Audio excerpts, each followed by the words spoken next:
Hey guys, it's Caban coming to you from Miami.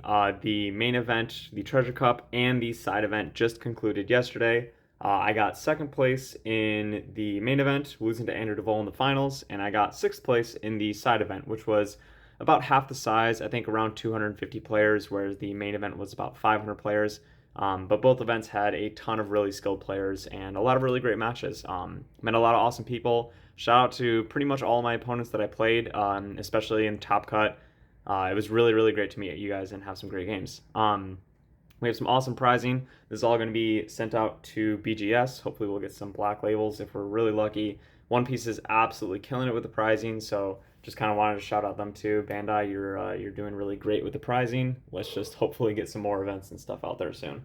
So the main reason I wanted to do this list, even though PPG has already released the deck list, is I think Laws pretty much, and I could be biased, I think it is the hardest deck to play and also play against. That's the really crucial part, is there can be decks that are really, really hard to play, but playing against them is still fairly linear. And Law is not like that. If the Law pilot makes a mistake, they're probably going to lose the game. If someone playing against Law makes a mistake, they're probably going to lose the game. So it's a very, very, very careful matchup. Basically no matter what deck you're playing. So I wanted to just kind of give some guidelines as to how to play against and how to play Law, so that, this video is for more than just Law players. So, if you don't know what the leader does, just pull him up and read him. And I'm not going to try to explain too many cards. I want to explain more tips and tricks versus like card text. So we're of course going to run Bonnies. You're going to run 4 Bonnies. So there is actually something to talk about of Bonnies versus Namis. People kind of seem to think they're interchangeable, and in a way they are. They can grab you some similar cards. You can grab 5-drop Luffy off both. You can grab Jet Pistol off both. You can grab 3-drop Rush Zoro off both. Sometimes it kind of feels like they're the same. However, the main difference is that Nami you're actually going to use to search for more defensive cards. You're going to be grabbing Brooks. This is the only way that you can grab a 2K counter.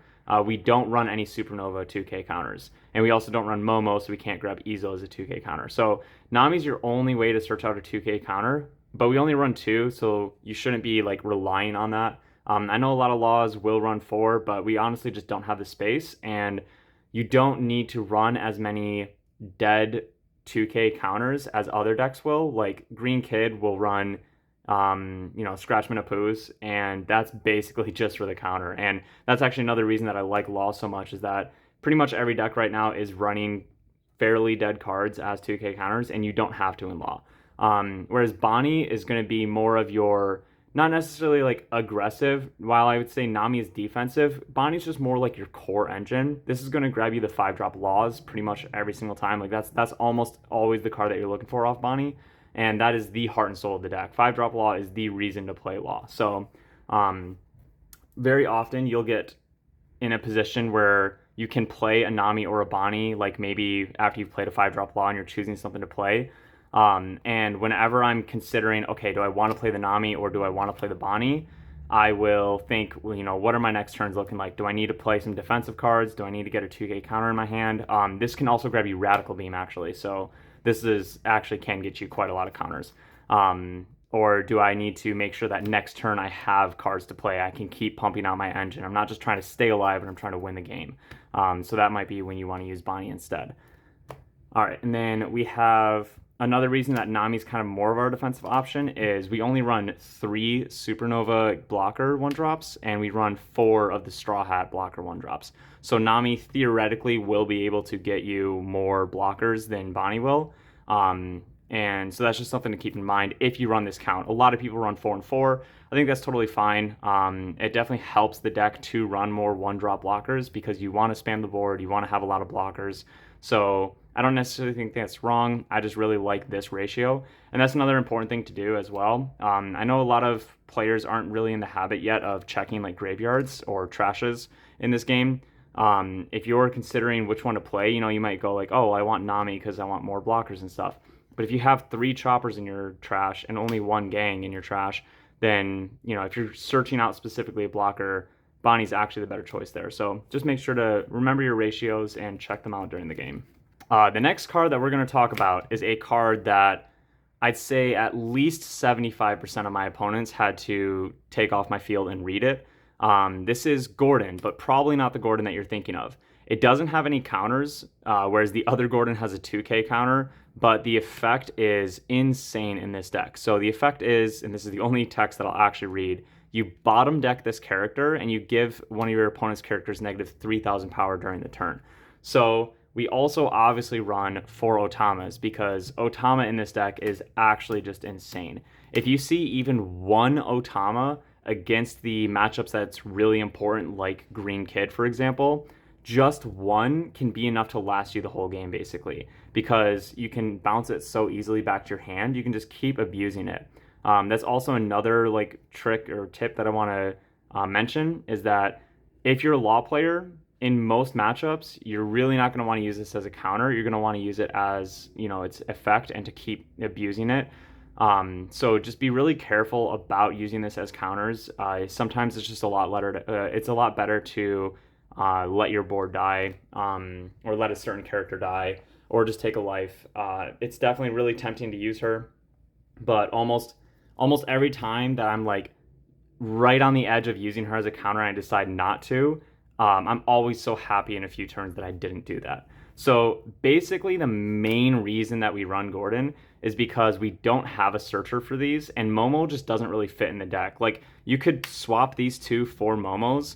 You're basically just left with the 4 Otamas, the Nekomamushis, and the Izous, and we don't run that many copies of the latter that I just mentioned. And if you're only swapping out these 2 cards for Momos, you can't even really search Momo for himself since you wouldn't see him very often. So while Momo could be an option and is something that I ran for quite a while first playing Law, I think this Gordon is much better. So it not having counters definitely sucks a little bit, I'm not going to lie. But the fantastic thing about him is that you can play him even on your turn 1, whether you're going first or second, if you don't really have any other better plays like a Nami or something. And he's actually a threat on board because if they're going to use something like a Nekomamushi to get rid of this card, it's I would rather have my opponent use a Nekomamushi and get rid of a Gordon than like a Bonney that I have on field or something. So while you don't necessarily like want him to die, he's still kind of a good bait in a way. And him having 2k power compared to Otama is actually gigantic because in red matchups, for example, very frequently you'll encounter a situation if you have this on board where they will probably swing Nami at you some turn, and if you're patient with this guy, you can go like 2k at a Nami, clear that for absolutely free, bottom deck it to neg some like a Zoro 5k, to neg him down to 2k, and then you could even actually, if you have another Gordon, swing that, or like, you can swing lead and have it be a 5 versus a 2, which they're probably not going to counter out of. So he's really fantastic because he actually is a viable attacker compared to Otama. Otama is much better to see though, because like I said, if you see one of her, she's good for the rest of the game. Because this guy bottom decks himself and you're not going to be swapping or anything like that, it does make him a little worse. The pros are, you can play him on turn 1, like I said, and Otama you're almost never going to want to play early because you want to use her effect on the turn that you're going to do something. So, if you're going first and you have 1 Don, and this is your only 1 drop in hand, you're usually not just going to want to drop it and then pass. But if you have Gordon, playing him and passing is a fine option.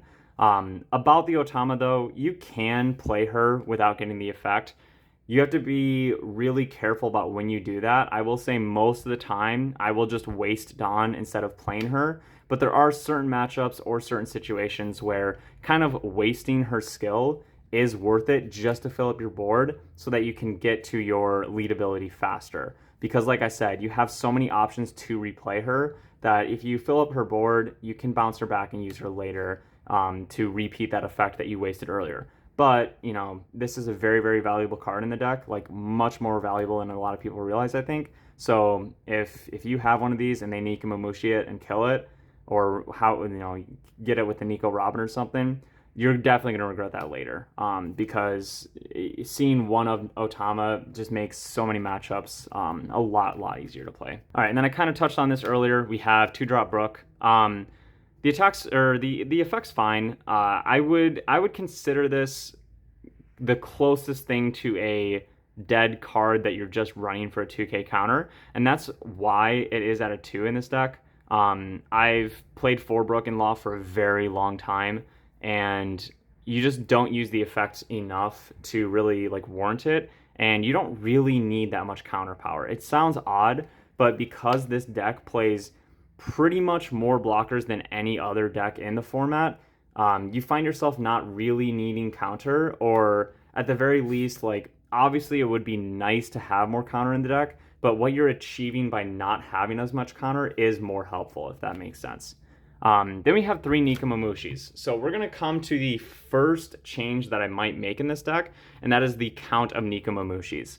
So I ran the exact same 50 card list in both the main event and the side event, and I've been practicing with this list for a while. I actually ran the same 50 card list in Canada as well a week ago, and I got 48th, I think, there, and definitely had to like practice a little bit more after that event, and it helped me figure out a couple more tips and tricks. So I think if I went, to another Treasure Cup, I could maybe do a little bit better, hopefully make day 2 again.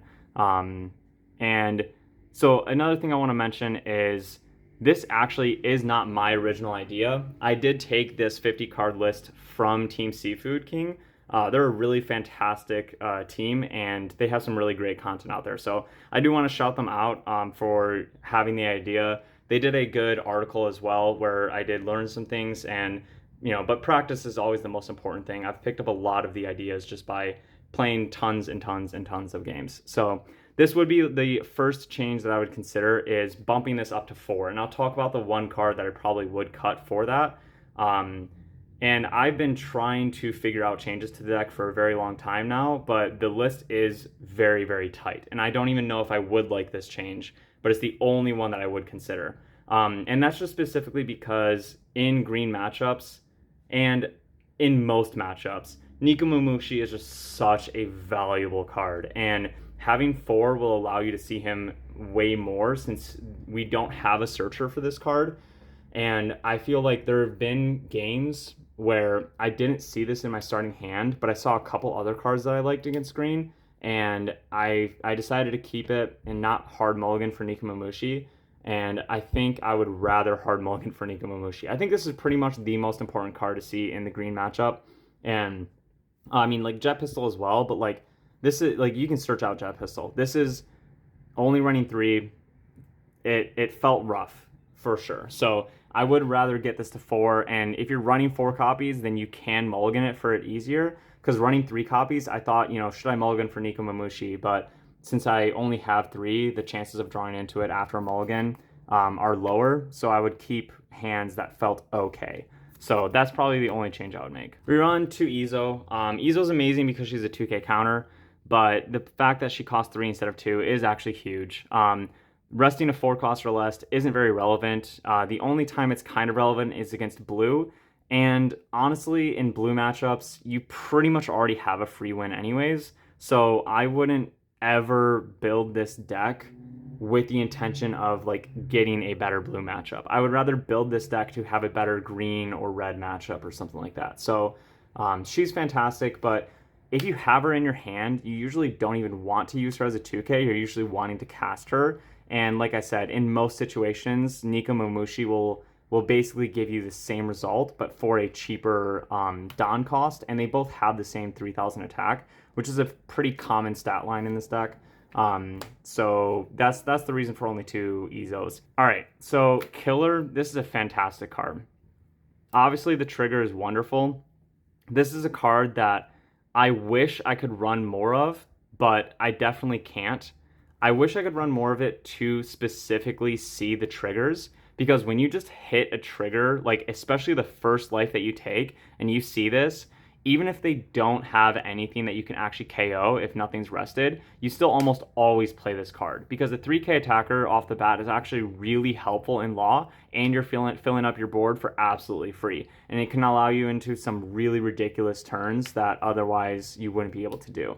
So it's a really fantastic card, but realistically, you're almost always going to be able to kill your opponent's rested characters anyways, because you're ignoring your opponent's life usually for quite a while, and you're just going after board. So since all of your swings are already aimed at the board, You don't really need the automatic KO. It definitely comes in handy sometimes, and the fact that it's a 3-drop, like a lot of other important cards in our deck, means that you can play it off the 5-drop Law. So there's also some really awesome things that you can do sometimes where you can purposely aim your attacks in a way to try to bait out as much counter power as possible from your opponent. Doing 6K swings into a 5K 3-drop Zoro or something, just specifically so they use up a lot of 2Ks instead of like 1Ks or something. And then you just drop killer anyways, and then get the kill guaranteed. And now they've wasted a ton of cards out of their hand just to lose that board presence anyways. So really great card. I kind of wish I could run more of it just to see the triggers. But since you're a 4-life deck, you're going to hit triggers statistically less often than any 5-life deck anyways. And this list is just so tight that there's not really any more room for it. We only run 2 Zoros. Honestly, this feels like the perfect amount. It doesn't have counter power, so you really don't want to see a ton of copies in your hand.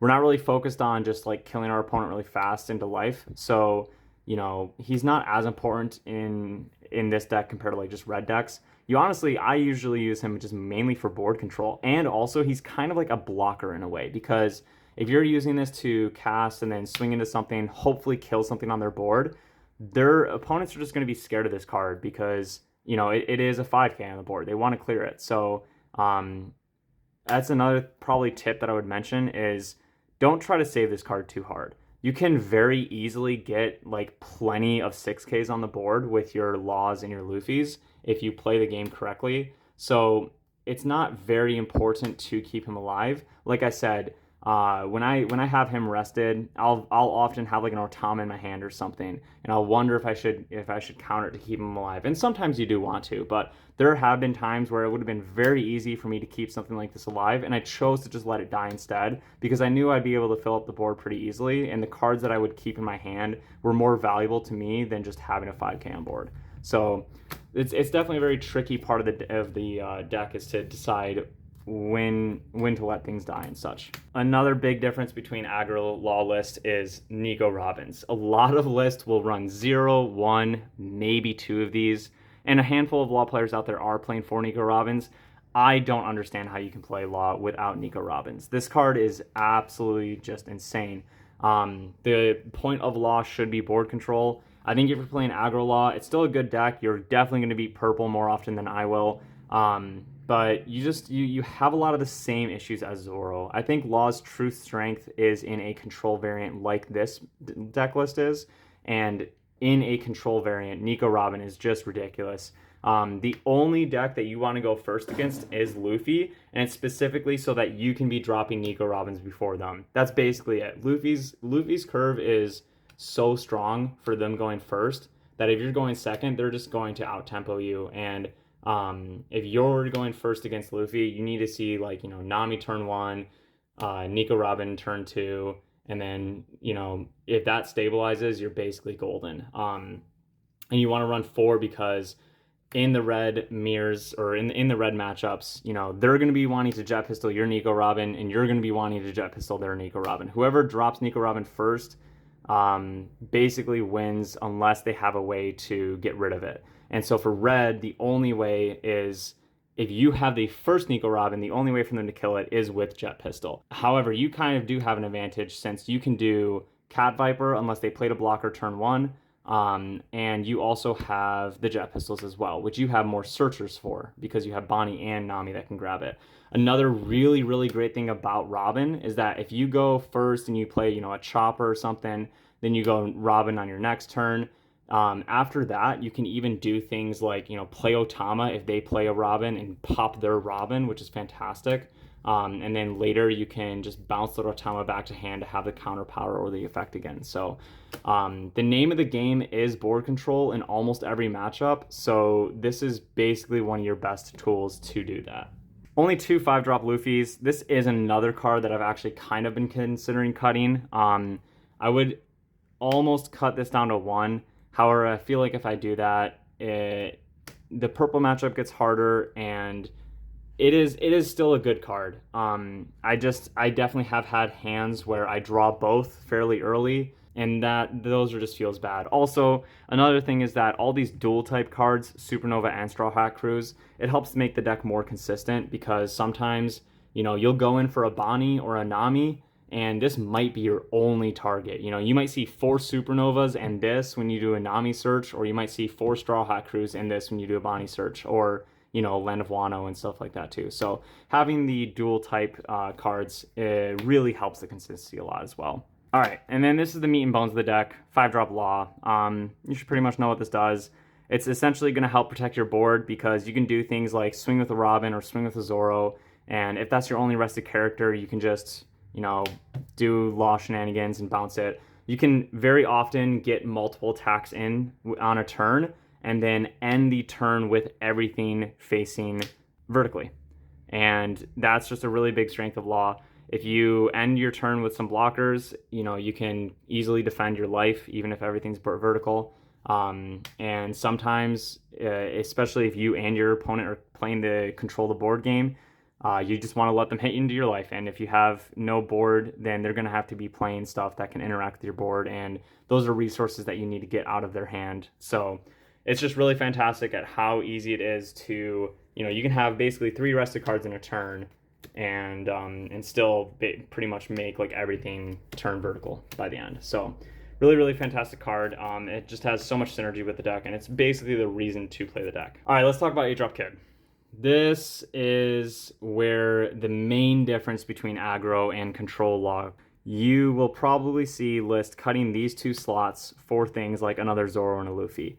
Like I said, I think those lists just fall to some of the same faults that Zoro has, and it definitely has its strengths. There are games where I definitely wish I was aggro Law, especially against purple, but this guy is so good. I can't imagine playing Law without him. In the blue matchup, he basically is your guaranteed ticket to an auto win. I have yet to lose a blue game so far. If you see even one Bonney or this 8-drop at any point in the game, you're basically going to win. The Bonney you can protect, so you'll get multiple searches off of one Bonney just by bouncing her and whatnot, and those multiple searches will eventually find you this card. So I know that some people say aggressively mulligan for this card in the blue matchup. I don't necessarily agree. It's not a bad idea since, if both these are prized or something, that can hurt, but blue will also, like, if you're going to take a life eventually, you'll probably have time to drop this anyways, even if it's like your last life or something. And with how well you are able to protect Bonnies, blue doesn't really have a way to just like get rid of a Bonney. It doesn't have a jet pistol or Nico Robin kind of effect, or even Nekomamushi to tap it down and attack it. At best, they're going to bounce it to your hand, and that's fine. You'll just replay it and use the effect later.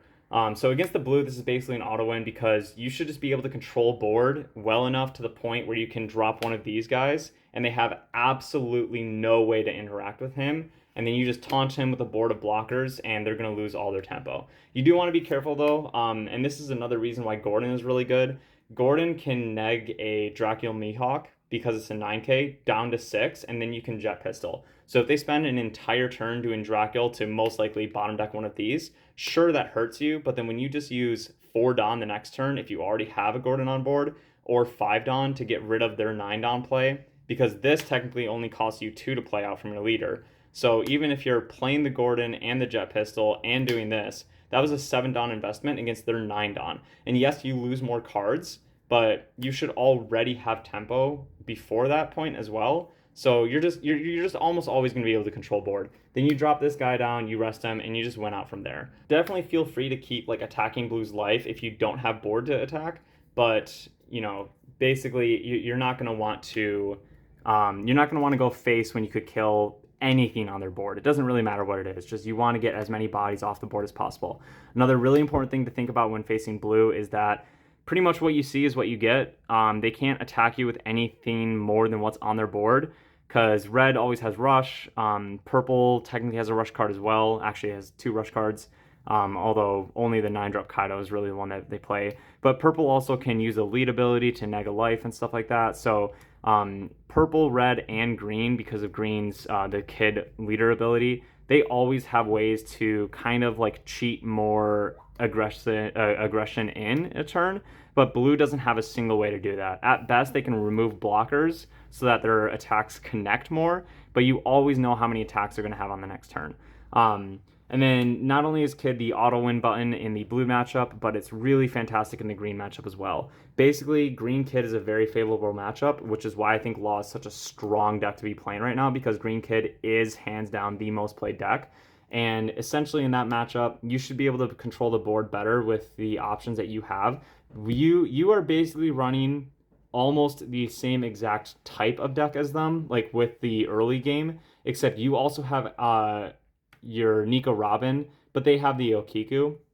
But then where it really gets to your advantage is you have Otama Jet Pistol or Gordon Jet Pistol, or even just Gordon alone. Gordon alone is a really strong card. If you don't have the Jet Pistol and they're trying to taunt an 8-drop, if you Gordon, now that 8-drop is 5k. So that means that even if they have a board of blockers, you can just swing lead. You can just go 5 into 5, and they have to use a blocker or a counter instead of without something like Gordon, you have to like put 3 Dawn on your leader to even try to swing, and then you're just going to lose all your tempo, and that's how they're going to lock you out. So you have really, really fantastic options to beat the 8-drop Kid, and whoever can establish and protect an 8-drop Kid in the Law versus Kid mirror, that's who's going to win. So I will frequently go down to 1 or 0 life in the Kid matchup and just then drop an 8-drop after I've established some board control and just win out from there. All right, and then the last things to talk about are the events. So we're running 3 Jet Pistols. I have thought about bumping it up to 4, but it can get very cloggy in your hand. There was the the only game that I lost in the side event was to Uta, where I started the game with 3 of these after mulliganing. And you basically just lose that match. If you start with 3 of these in your hand against red, you're going to always be playing reactionary, and you're going to be controlling the board, but it'll be after they've already done their swings. And at that point, you just die because you only have 4 life. So Jet Pistol is really, really great, but it is a reactionary card. So it's not always the best option to see in your hand. Because both Bonney and Nami can search it, because it has that Supernova Straw Hat Crew tag, I think 3 is an okay number. However, if you're expecting to play against like a vast majority of Kid, you could consider bumping it at 4. Jet Pistol is the best in the Kid matchup because you need to get rid of Basil Hawkins and the 8-drop Kid. Those are your main targets. But if you're running 4, then you can use them a little bit more freely in that matchup, which definitely would be nice. I usually will hold these out for as long as possible until it feels like I absolutely need to use this card, unless I already have 2 or 3 in my hand somehow. And then the last card, and this is the card that I would consider cutting 1 copy of this for Nekomamushi. Like I said, that's pretty much the only change I would consider in this deck. And the reason being is that this is a really, really fantastic card. This is also another card that a decent amount of people read. Gordon and Radical Beam were the only cards that really took people by surprise. And this is, once you have 2 life or less, it's a 1-drop 4k instead of a 1-drop 2k. Because 1-drop 2k is really bad, of course. But the thing is, you start at 4, a lot of people will attack into your life and get you down to 2 very quickly. So you can use Radical Beams to absolutely just blow out some attacks. I will say, this card has literally just won me games. People will swing into something, 8k lead swing into my 6k Luffy rush, and thinking when I only had 2 cards in hand or something, and their thought process is, if he gets rid of both my cards in hand, then he's going to start winning the game, or I'm just going to let the Luffy die. 8k into 6 is a very, very good swing, but then when you just drop a Radical Beam and you saved it for a 1 resource, it can just dramatically shift the tempo of a game. And it's also really, really, really handy in the red matchups where, if you're not able to get the 8-drop Kid out, and you're scared of a 5-drop Luffy unblockable or Diable Jambe or something, this is a really fantastic way to save yourself, especially if you do have multiple copies in your hand. And I think that's a reason to run 3, is getting like 2 of these in your hand, if you're winning the game already, really protects you. But I don't like 3 copies, because if I see 2 in hand, yes, I'm probably going to be able to live a little bit longer, but I really want 1 of these to be something else. It's a blessing and a curse to run 3 in the deck, and that's why I think this would be my option to change it to Nekomamushi. Another thing to point out is that when you're at 10 Dawn, you can play an 8-drop Kid, put a Dawn on him, so you've used 9 so far to taunt him. You can rest him and drop a 1-drop blocker, and then if you also have a Radical Beam in hand, even if you had literally no board before then, you just set yourself up with a taunt, a block, and a 4K counter in hand. So even if they try to swing into it with 10 or something like that, then you're going to be able to probably live a turn just with the 8-drop Kid and Radical Beam combo. So this is a Straw Hat crew, so it is searchable. So I think like going down to 2 and then just grabbing it if I think I'll need it off of Nami is kind of an okay option. That's where I'm landing on this. I will maybe post another video about specific matchups and tips and tricks for there. We're already at, you know, almost 30 minutes or something like that for this video, so I think I'll leave it there. I tried to fit in as many like tips and tricks while talking about specific cards, but I don't want to make an hour-long video, so keep an eye out for a more detailed video, even though this one was already pretty detailed, and we'll see you next time.